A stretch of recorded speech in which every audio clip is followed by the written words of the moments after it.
我就發現咗一個幾有趣嘅現象啦，就係咧喺呢個 YouTube 上邊啦，又開始有好多中年人踩滑板嘅channel 出咗嚟，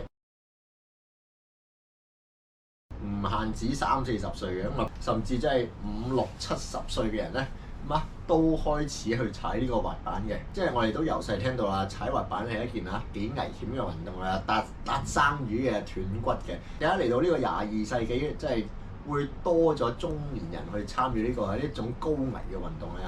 其實唔止踩滑板，即係如果你去即係任何一個運動嘅場所啦，你都好容易會見到啲中年人嘅。咁即係包括嗰啲咩玩健身馬拉松踩單車之前我都提出過，即係會唔會呢個係一個即係中年危機嘅問題嘅？好有趣嘅就係即係我哋即係上過一輩啦，即係處理中年危機嘅方法咧，好多時咧會係婚外情。住香港都知嘅，即係10幾20年前嗰啲包二奶咧係好盛行嘅。點解到下一代佢哋處理呢個中年危機就唔係包二奶，反而走咗去做運動咧？呢樣嘢咧當然就涉及呢個教育同埋即係對於婚姻嗰個觀念啦。即係除此以外，我亦都覺得因為即係同我哋嘅上一輩比較咧，我哋揾錢咧係冇咁容易嘅，艱難好多。即係當我畢業嘅時候啦，即係有啲就會呢個世界咧就會發生啲大件事㗎，即係又會好影響嗰個經濟民生㗎。即係當我哋20零30歲，即係當打嗰個時期啦，揾錢係揾工係辛苦好多，揾錢係辛苦好多嘅。成家立室啦係辛苦好多嘅，可能會比較珍惜我哋嘅婚姻啦，即係得來不容易啊嘛。香港人啦，即係普遍嗰個教育水平咧，我哋嗰代咧都去到好大部分咧都去到大專程度啦。咁生理同埋心理嘅健康咧都有啲研究㗎啦。即係面對呢個中年危機咧，我哋就唔係向外去求，即係咩初戀嗰啲咧，就呢啲係即係比較上一輩嘅嘢啦。包二奶好貴㗎嘛。嗰個開銷非常之大㗎嘛，咁即係我哋亦都冇咗嗰啲咩東莞服務嗰啲咁所以即係面對中年嘅轉變咧，好多時咧就會變咗向內尋求啦。即係咁喺第一集嘅時候都講過啦，即係中年危機比較年輕嘅時候20零30歲，即係好努力咁建設即係自己嗰個家庭環境可能有自己嘅仔女又或者要為呢個事業去發展即係我哋咧就會變成咗呢個家庭裏邊嘅核心人物嚟嘅。隨住時間經過啦，事業上咗軌道你嗰啲仔女都開始大個比較自立嘅時候啦，你就可以慢慢將呢個重心即係由外邊就開始多啲關注佢自己加上即係你自己嗰個身體咧，亦都冇以前咁健康啦又或者係即係你捱得多咧，就開始咧嗰啲積勞成疾就開始爆發啦。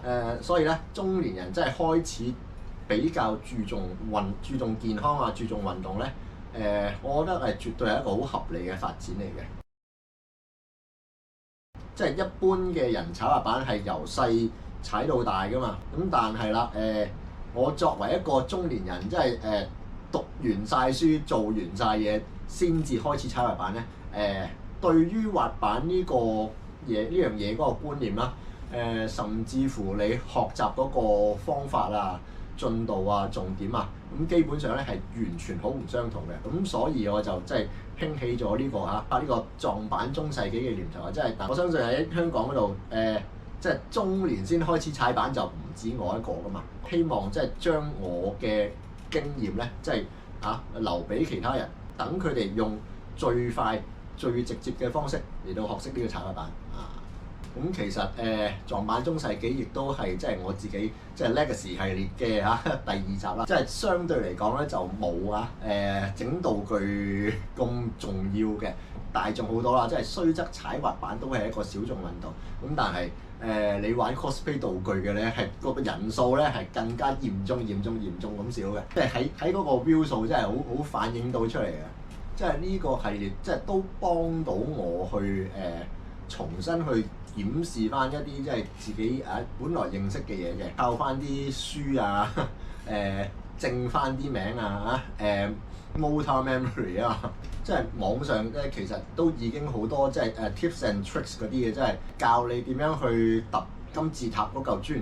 咁但係我就發覺即係比較少人去同你講，喂你嗰啲磚係點樣用？你嗰啲磚應該點樣砌？你最尾應該砌一個點樣嘅金字塔出嚟咧？呢個係比較少人講嘅，所以我比較 emphasis 啦嗰個 big picture 啦。中年人做嘢，喂 goal orientated 㗎嘛，咁你揼石仔，你要知道點解自己要揼石仔啊？即係點解個石仔要揼成咁嘅樣？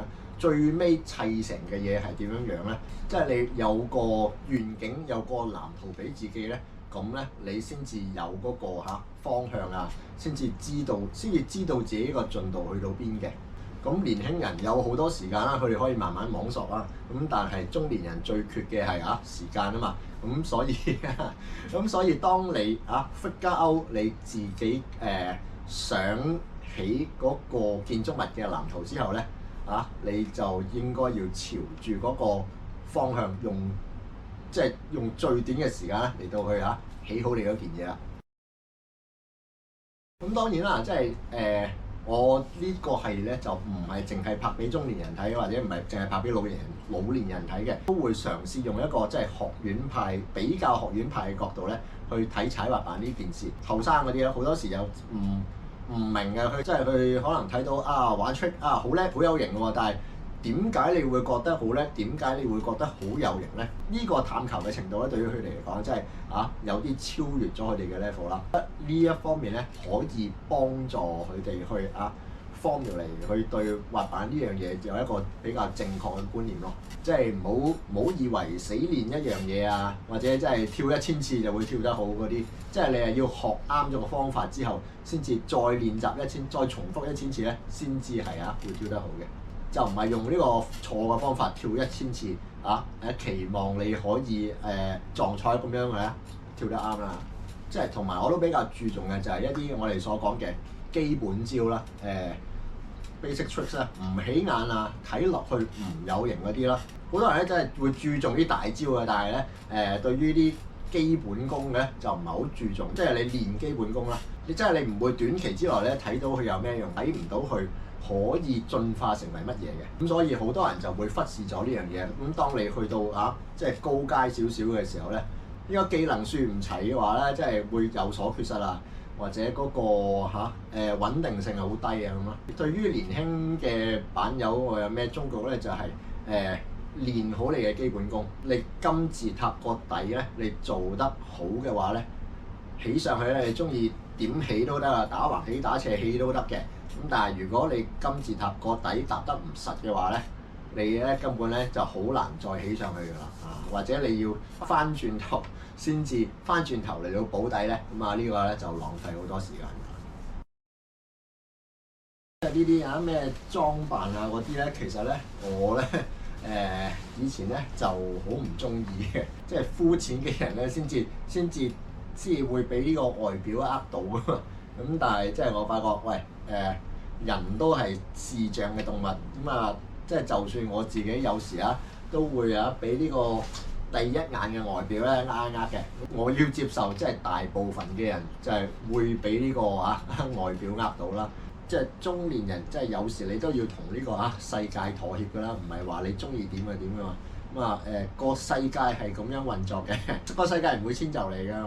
咁唯有你改變自己去迎合翻個世界啦。即係你睇翻我最初嗰啲片都係我齋講嘢嘅，即係當時即係我相信，即係你個內容足夠嘅話咧，即係你個外觀唔吸引咧都冇乜所謂嘅。咁但係後尾就即係喺個 view 數就好容易反映到出嚟。咁即係你嗰啲圖唔夠生動你冇片你啲聲唔靚咧，都會影響到讀者嗰個觀感噶嘛。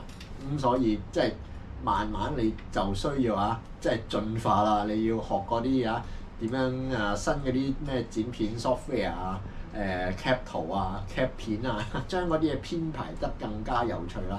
咁即係對於我嚟講，呢真係都係一個即係學習嘅過程嚟嘅。即係好簡單講，即係我唔係世界嘅中心嚟啊嘛，世界唔係圍住我嚟轉噶嘛，即係我嘅喜好咧唔重要嘅，即係呢個世界點樣運作咧先至重要㗎。呢個係即係中年人嘅覺悟啦。